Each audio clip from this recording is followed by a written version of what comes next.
Bonjour à tous et bienvenue pour la capsule d'astrologie du mois de juillet 2018.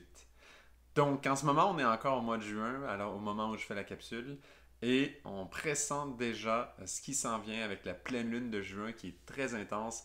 On se rappelle que ce sera le grand moment où il y aura la conjonction Saturne sur la lune au moment de la pleine lune de juin. Donc on se rappelle de tout ce cycle de Saturne qui suit les pleines lunes, un moment assez spécial. Et voilà. Donc on pressent déjà ça. On voit que Saturne a toute une influence. Et cela, c'est l'influence de Saturne va se poursuivre pour le mois de juillet ainsi que pour le mois d'août. Parce qu'il y a un aspect tout à fait spécial qui est en train de se créer.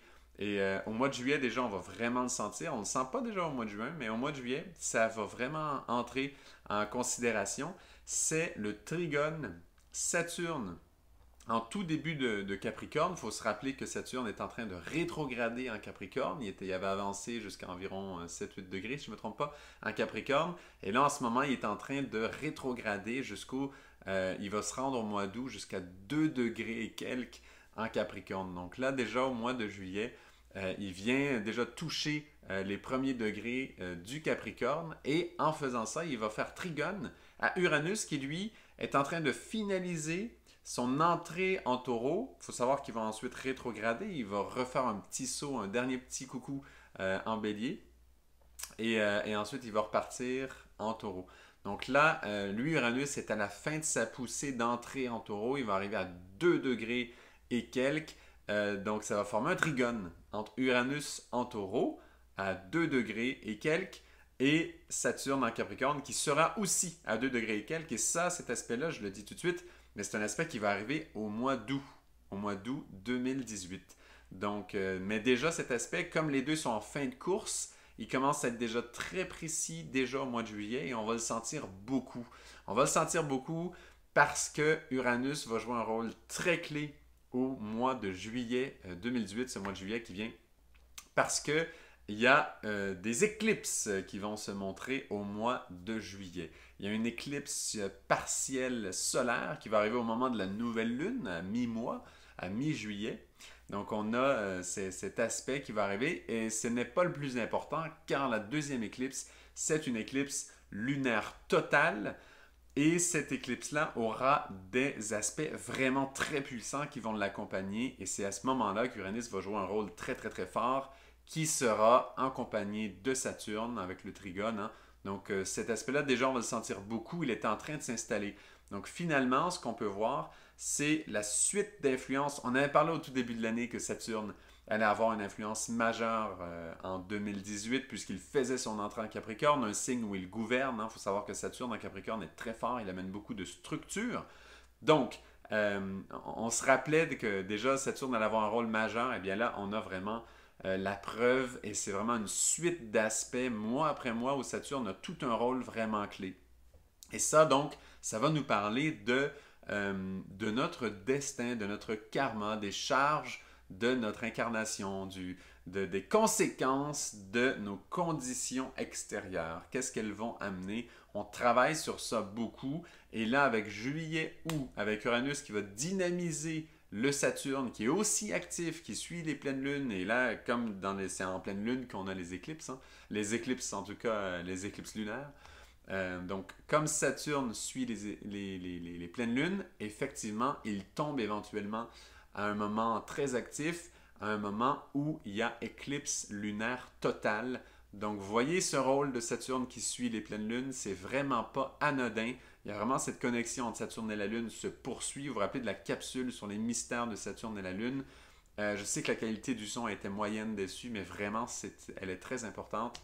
Je devrais même la refaire, je pense, mais bon, pour l'instant, on va garder ça. Voilà, donc un rôle vraiment clé de Saturne, relié à Uranus, donc qui amène le changement dans cette structure de Saturne. Et ça, c'est très fort, surtout que Uranus, lui, est en chute en taureau. Hein? On sait qu'Uranus est en chute en taureau. Donc l'impact qu'il a sur le Saturne qui lui gouverne en Capricorne, avec ce trigone qu'ils ont ensemble, est doublement fort parce qu'Uranus en taureau est un spécialiste de changer les clichés, de changer les formes établies. Et là, on est en signe de terre. On vient vraiment changer des choses très, très, très, très fortes, très profondes. et on va rentrer plus en détail avec la pleine lune et ses autres aspects. Et vous allez voir, c'est incroyable. C'est vraiment un moment très, très important. Le 27 juillet, ce sera un moment très clé. Allons voir quand même tout d'abord les autres aspects du mois de juillet qui s'en viennent. C'est bien sûr l'éclipse solaire partielle au moment de la nouvelle lune. À ce moment-là, il y a Vénus aussi qui joue un rôle important. Vénus sera en trigone avec Saturne. Et le trigone Vénus-Saturne est très intéressant parce que parce qu'en fait, Vénus se retrouve en Vierge. Vénus en Vierge, déjà, à ce moment-là, elle n'est pas la plus épanouie, la plus exaltée, elle ne rayonne pas son parfum, sa beauté, sa lumière tellement. Elle va plutôt conserver la beauté, elle va tâcher de se relier à l'énergie de la Vierge qui va conserver la beauté, qui va conserver le précieux de Vénus, son brillant. Donc elle est un tout petit peu plus discrète, mais d'autant plus belle. On sait, c'est quelque chose qu'on sait très bien.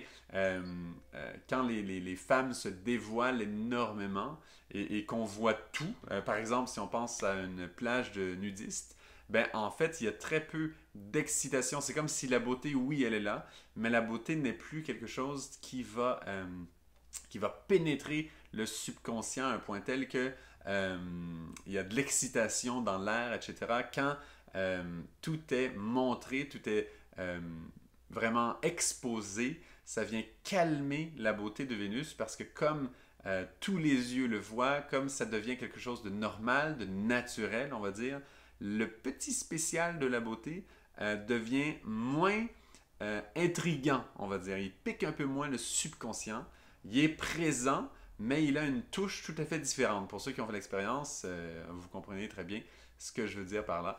Et par contre, quand on est en Vierge, je ne sais pas si vous avez déjà entendu des récits des anciens temps, là, il y a quand même plusieurs années, alors que les femmes ne se dévoilaient pas du tout. Ils avaient toujours des longues robes et tout. Moi, il y a quelqu'un qui m'avait dit que devant les marchés, devant les magasins, les petits marchés, les endroits comme ça, il y a des gens qui faisaient exprès d'avoir des petites flaques d'eau pour que les femmes qui passent devant soulèvent légèrement la jupe, voient pour dévoiler ne serait-ce que leur cheville, et ça faisait la journée des marchands qui étaient là, juste devant la cheville des femmes qui passaient par là. Donc tout ça, je le dis simplement parce que Vénus en Vierge, c'est un petit peu cette énergie-là qui va couvrir sa beauté, qui va garder le précieux sous un souci de garder le précieux de Vénus, cette beauté, cet amour qu'elle génère, elle va le garder, elle veut garder le précieux, donc elle va le couvrir, elle va le cacher un petit peu.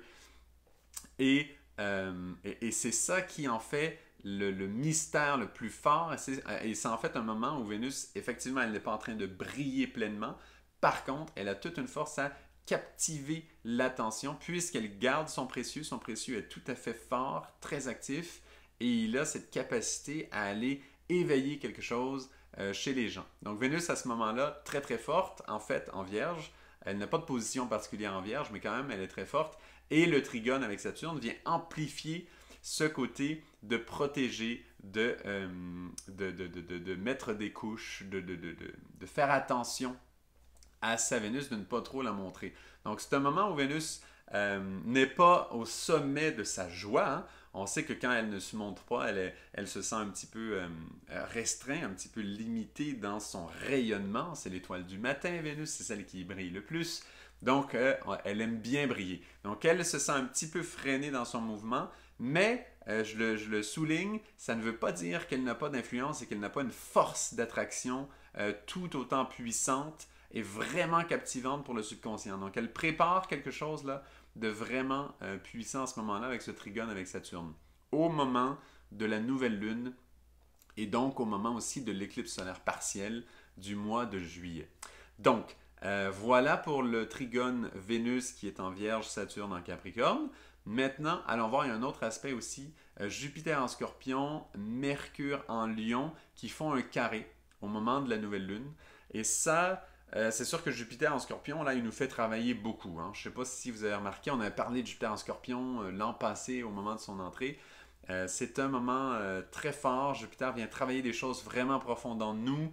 Il nous fait prendre pouvoir. Encore une fois, il nous fait toucher ce monde du Scorpion qui va beaucoup plus loin. Il déclenche beaucoup de choses. Et je parlais à des gens qui le sentent très fortement et c'est vraiment un aspect important.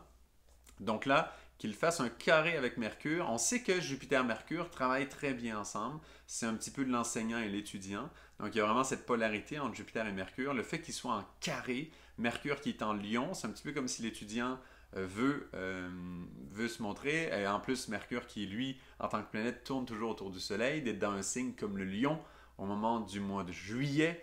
Il est dans ce feu, disons, solaire du mois de juillet, très très très présent. Et il fait carré à Jupiter, ce qui est en Scorpion. Donc là, on peut sentir que Jupiter veut nous enseigner des choses qui sont très profondes, qui vont toucher le monde du subconscient, le monde du Scorpion, qui vont toucher les choses, les dynamiques de pouvoir, les dynamiques très très très très très très profondes. Et Mercure, lui, s'enflamme, est dans le feu de l'été et fait carré à ce Jupiter. Donc on sent vraiment une tension entre ce que on va dire ce que la vie nous enseigne, hein, et la vie peut passer par toutes sortes de personnes, mais disons ce que la vie nous enseigne et nous, en tant que Mercure, ce qu'on est capable d'en retirer, à quel point on est dans le feu de l'été, dans le feu du mouvement estival, des vacances, de toutes sortes de choses, dépendamment de nos vies.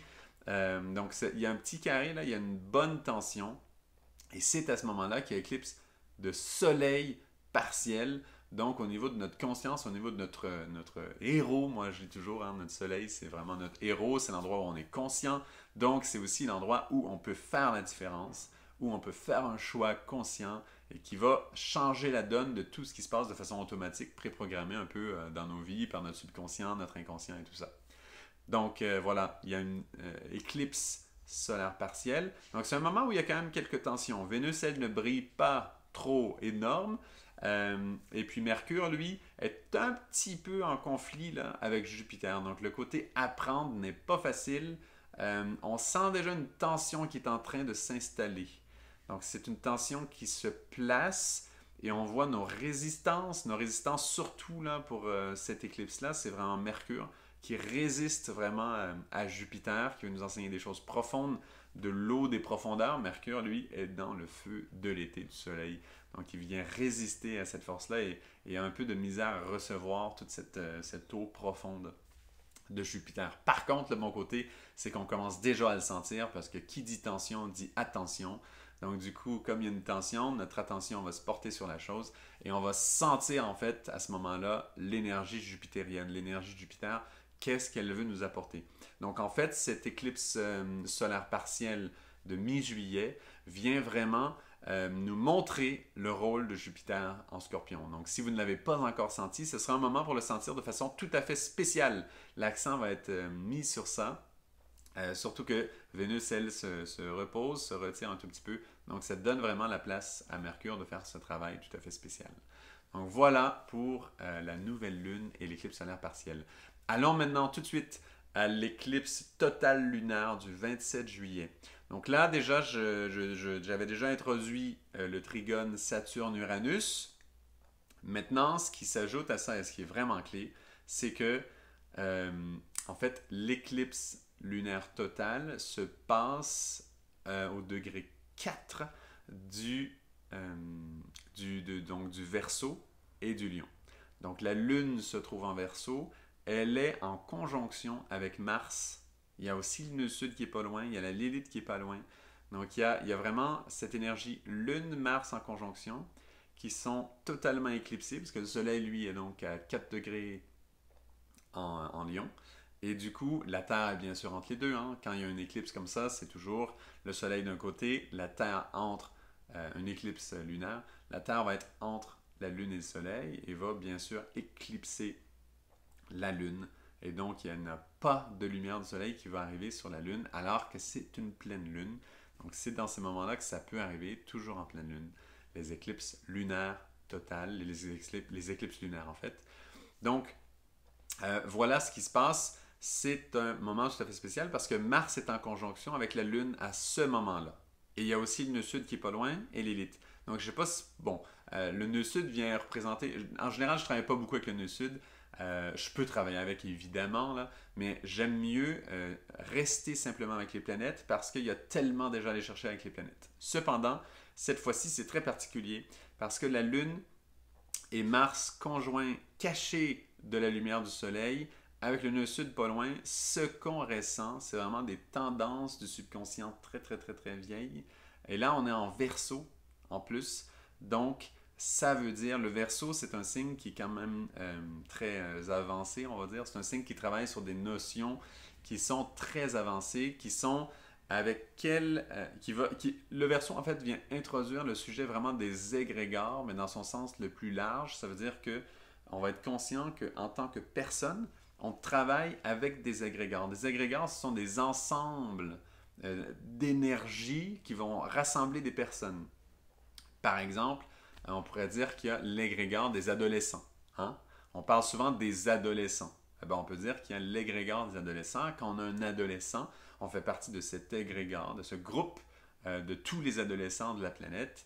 Et en fait, il y a des énergies, il y a des énergies qui vont toucher les adolescents comme tels et qui font partie de cet égrégore-là. Et donc, on va être sensible, on va avoir certaines portes ouvertes par rapport à ces entités-là, ces énergies-là, en fait, qui sont autour de nous et qui touchent ces égrégores de façon particulière. Donc, c'est important de prendre soin d'un égrégore, ça veut dire d'un groupe de personnes qui sont reliées par un facteur, par quelque chose de tout à fait particulier. Donc là, ce qu'on ressent avec le Verseau, c'est qu'on travaille avec ces énergies-là. On travaille avec le côté, on va dire, invisible qui unit des gens ensemble.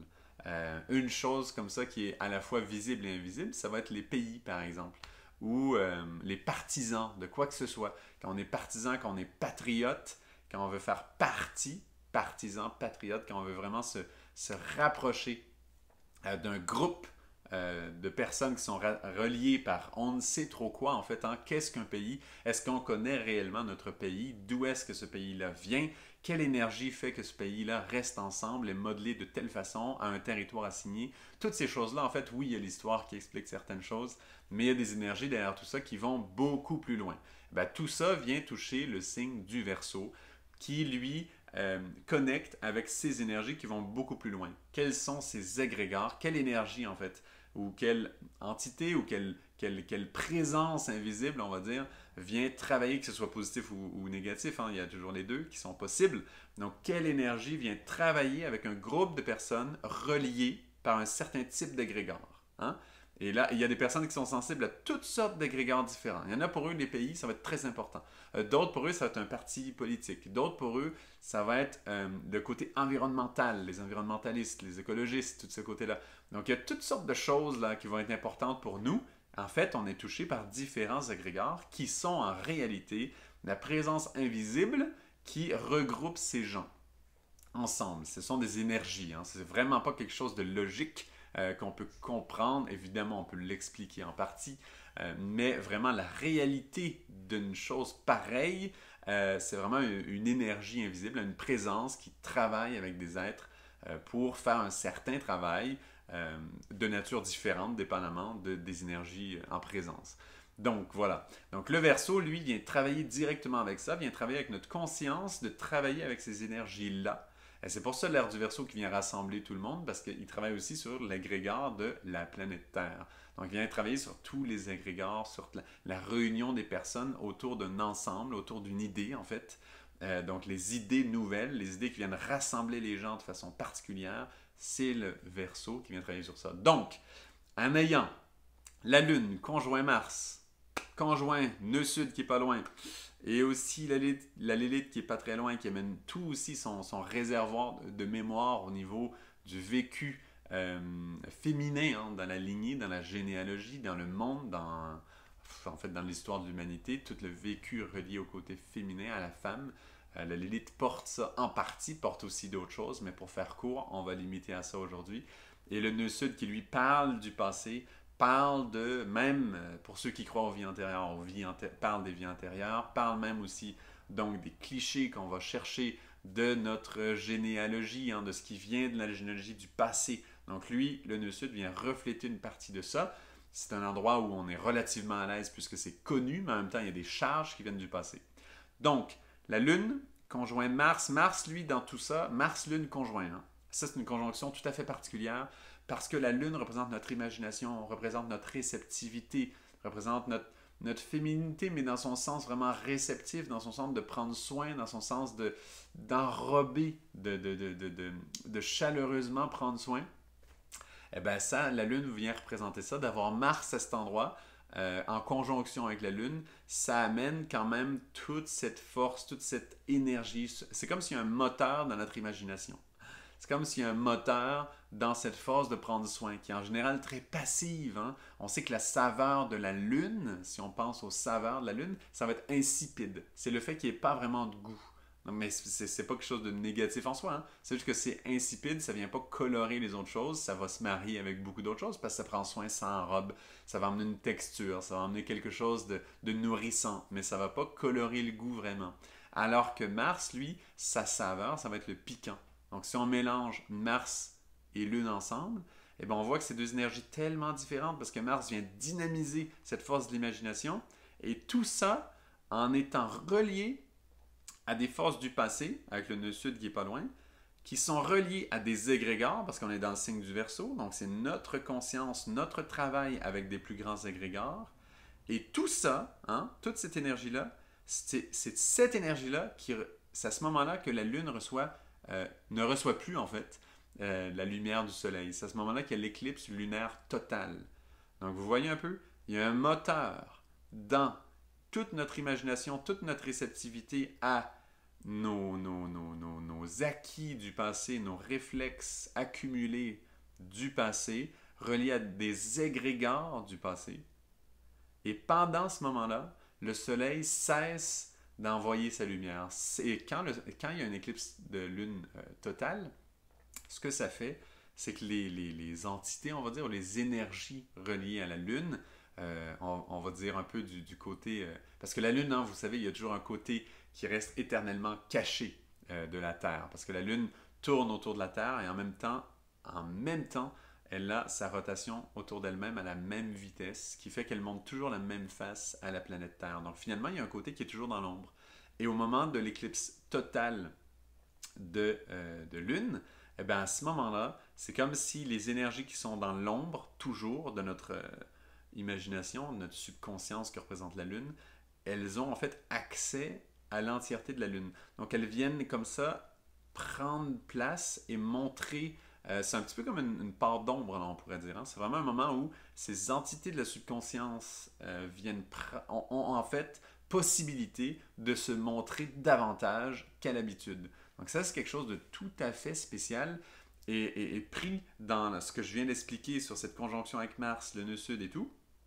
Eh ben, ça fait que finalement, il y a vraiment des mémoires du passé reliées à des égrégores auxquels on était reliés il y a longtemps, qui peuvent vraiment se montrer et il y a vraiment une charge là, très, très, très, très forte à ce moment-là. Et c'est un moment, et c'est là que c'est beau en fait le trigone avec Saturne-Uranus, c'est un moment en fait pour régler ces choses-là, pour rectifier ces choses-là, pour leur faire face, mais d'une façon à changer notre destinée, à changer notre karma, à régler quelque chose d'une façon efficace, simple, faire face à la chose, donner l'énergie. S'il faut donner, on va payer, c'est correct. On va donner quelque chose, mais au moins, on va payer cette charge reliée à notre karma d'avant, reliée à ces égrégores auxquels on était relié avant.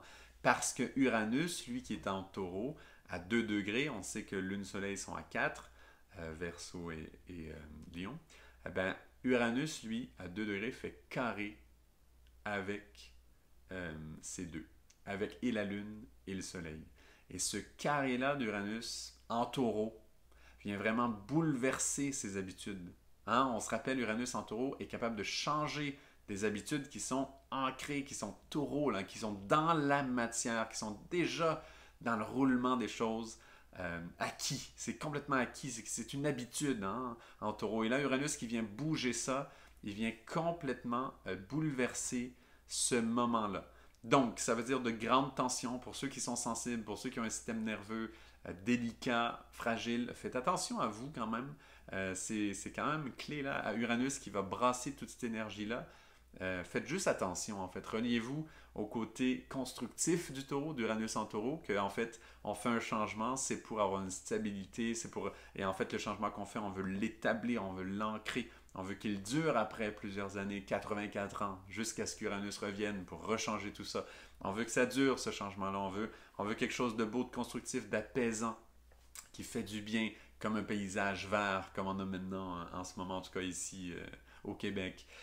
Donc voilà, reliez-vous à ce côté-là qui fait du bien du taureau. Apaisez votre système nerveux par des images justement généreuses du taureau. Uranus s'y trouve, c'est correct, elle va amener aussi cette énergie-là. Cependant, il se peut vraiment qu'il y ait des charges assez lourdes qui soient mises en jeu au moment de cette pleine lune de juillet. Je le répète, un moment vraiment clé parce que Saturne, lui, hein, je rappelle, fait trigone à Uranus, qui lui fait carré à la conjonction Mars, Lune, nœud sud. Et il fait aussi carré au Soleil en passant, évidemment, puisqu'ils sont en opposition. Donc, le Saturne fait trigone à Uranus, donc en signe de terre, hein, ils sont très très forts et c'est pas tout à fait l'apogée de ce trigone-là qui va se dérouler lui plutôt au mois d'août, mais quand même on le sent déjà très fort et c'est pour ça que Saturne étant impliqué, c'est pour ça qu'on a le potentiel de changer quelque chose qui va vraiment toucher notre destinée, qui a vraiment une portée à long terme.